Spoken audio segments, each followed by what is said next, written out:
Welcome in, everyone. We have the man of the hour with us, Senator Ted Cruz. He's the author of a brand new book, A Time for Truth, Reigniting the Promise of America. And part of that is to get guys like Mitch McConnell to do something in the U.S. Senate. We're proud to bring back to Philadelphia Senator Ted Cruz. Senator, welcome. Thanks for joining us this morning. Dom, it's great to be with you. Thank you for having me. Well, I know you'll be quizzing Secretary Kerry in a moment. We're placing the cut rule, should stop it in 30 seconds. So what will you be asking Kerry at this moment, Senator, this morning? Well, today the Senate Armed Services Committee is having a hearing on this catastrophic Iran deal. I think the deal that the Obama administration has negotiated, that Secretary Kerry has negotiated, poses an enormous threat to our national security. That if the deal goes through, it will allow over $100 billion to flow to Iran, much of which will go directly to radical Islamic terrorists. If this deal goes through, without exaggeration, Dom, the Obama administration will become the world's leading financier of radical Islamic terrorists, as that money will go to jihadists seeking to murder Americans, seeking to murder Israelis, seeking to murder Europeans. In addition to that, this deal leaves 4 American hostages languishing in Iran. The last weak president who left American hostages in Iran was Jimmy Carter. We're repeating those same mistakes.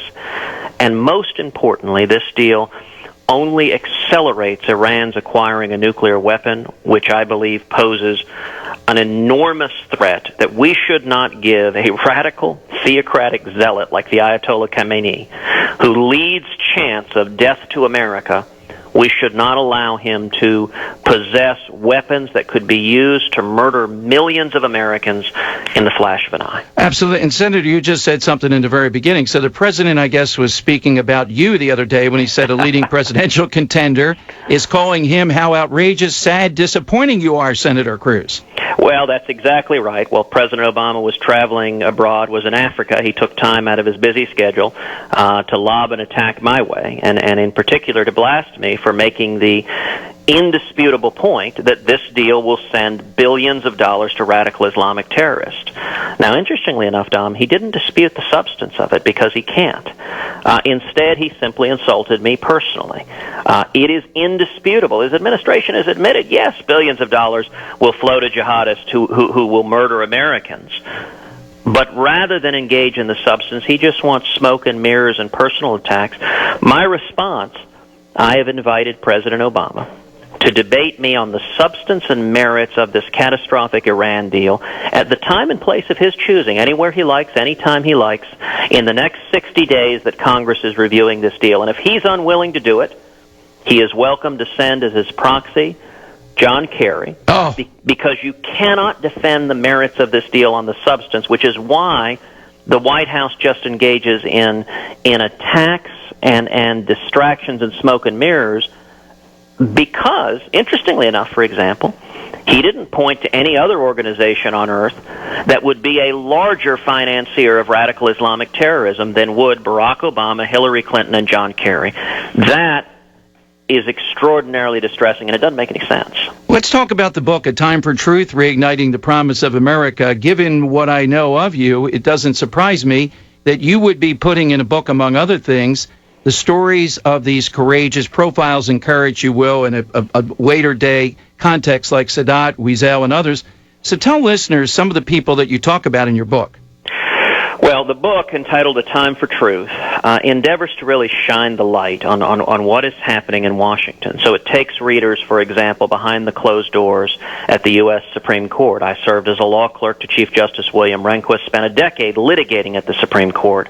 If you've ever wondered what happens at the court, how they reach these terrible decisions that are undermining our liberties, this book, A Time for Truth, brings the readers behind closed doors. Likewise, it brings the readers behind closed doors at the United States Senate. If you've ever wondered what happens at a Republican conference lunch, why is it that Republican leadership over and over again seems to want to cut deals with the Democrats and sell out the grassroots conservatives who elected us, this book, A Time for Truth, brings readers behind those closed doors to see what is actually happening, to see the role of money in politics, to see what I call the Washington cartel, which is career politicians in both parties, Republicans and Democrats, who get in bed with lobbyists and special interests and always grow and grow and grow government.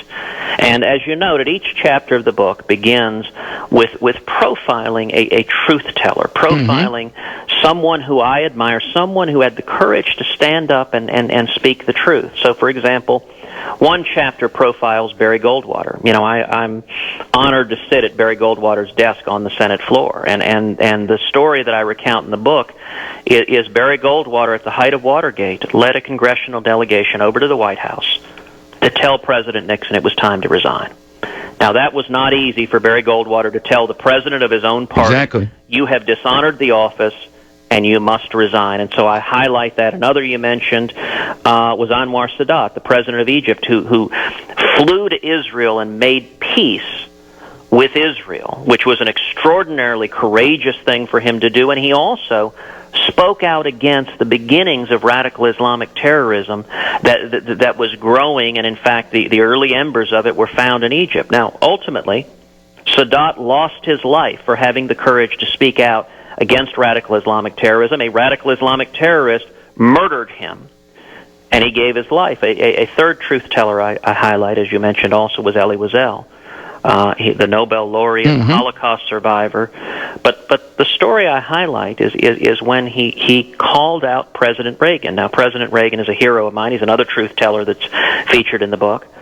But Elie Wiesel met with President Reagan. It was when President Reagan had decided to visit the Bitburg Cemetery in Germany, where some SS soldiers were buried. And Elie Wiesel was arguing to President Reagan, do not do this. Do not honor these Nazi butchers and murderers.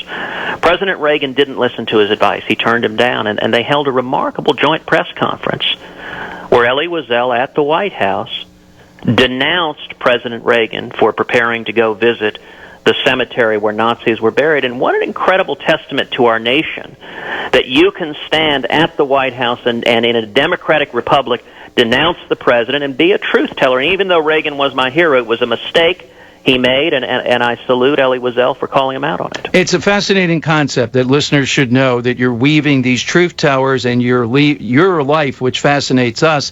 One part of it, I think the only thing I've heard in here, and I think it's in the book, that you may have failed at, was tennis at a high level. Is that correct? Well, that is a true story. When I was clerking for Chief Justice Rehnquist, part of the clerkship was every week, every Thursday at 11 a.m., he would play doubles tennis with his clerks, and I was a horribly lousy tennis player. When I interviewed with him, he asked, he said, "Ted, would you be willing to play tennis with me every week?" And I said, "Mr. Chief Justice, I would be honored. It sounds like a lot of fun." I did say, I should tell you I'm not very good.